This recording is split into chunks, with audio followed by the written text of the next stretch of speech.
Hello and welcome to Philip's Thoughts. I had a thought. What about if we take two things that you usually only see this time of year, in the fall and the winter time, and that is pumpkin pie and eggnog. And what if we go ahead and combine those? And what would happen? So we're going to try that today. We're going to go ahead and nog our pumpkin. So let's get to it. Okay, we're going to start off with our pumpkin. I'm just using canned pumpkin here.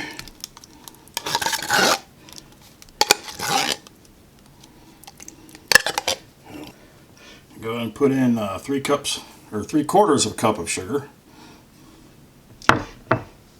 You can use brown sugar here too if you want. Add a little bit more richness to your pumpkin pie. I do that occasionally, but in this instance, since I want to really see if the eggnog flavor comes through, I'm not going to do that. Alrighty, got that mixed up. Go ahead and add our eggs. And so far, we're just doing the typical pumpkin pie recipe.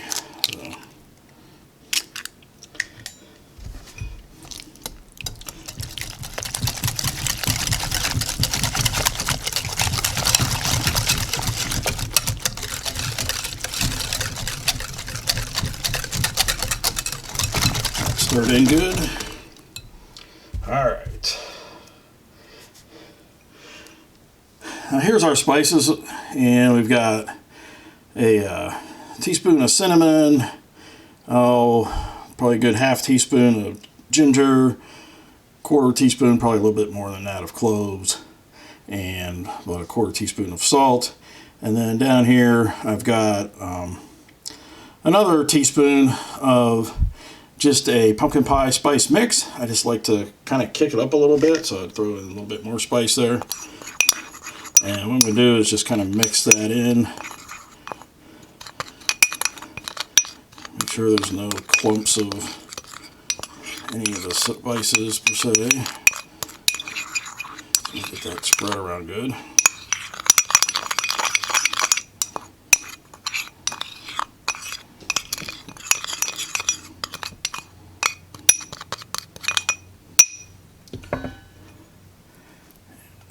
That in there. Give it a stir.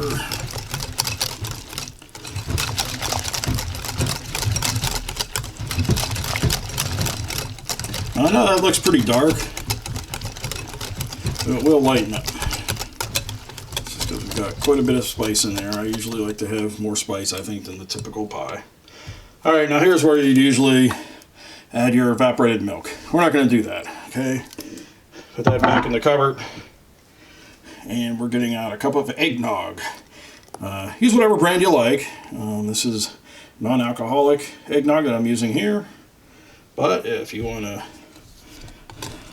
get your pumpkin pie drunk, I guess you could throw some rum in there as well. And I'm just going to stir that in.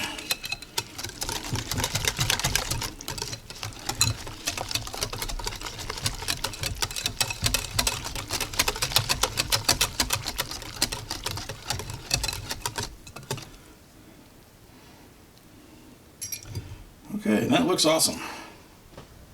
Okay, now here's our pie shell. I'm just using a ready-made frozen pie shell, deep dish, and we're just going to load her up.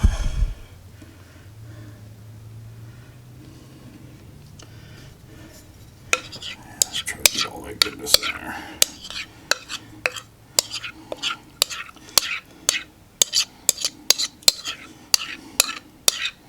Now we're just going to go ahead and bake this like you would normally, any pumpkin pie. Not going to do anything different or weird just because we went ahead and added some eggnog. So we'll put that into a 425 degree oven for about 15 minutes or so, and then we'll turn that down to 350 and let it finish baking, and we'll see what we got. Well, as you can see, our pie did not hold together too well coming out of the pan. Now I've not let this cool down the whole way, so that could be part of the reason for that. But let's give it a taste, see how it goes here. It looked good in the pan.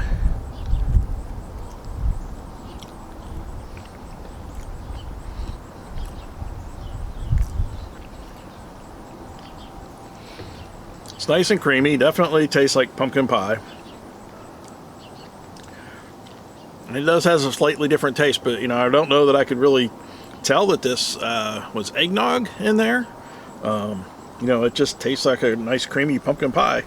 So what have we learned? We learned that in a pinch, if you know, have eggnog but you don't have the what is it, the condensed milk, hey, you know, go for it. It'll work. Like I said, I think I just didn't let my pie cool down enough, so it was a little hard getting it out of the pan.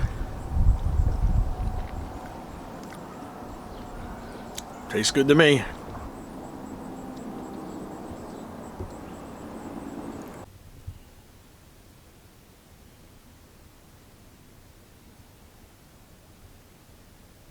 Hello and welcome to the end of the video. If you liked this video and you'd like to see more, please click subscribe down below or follow, depending on which platform you happen to be catching this video on.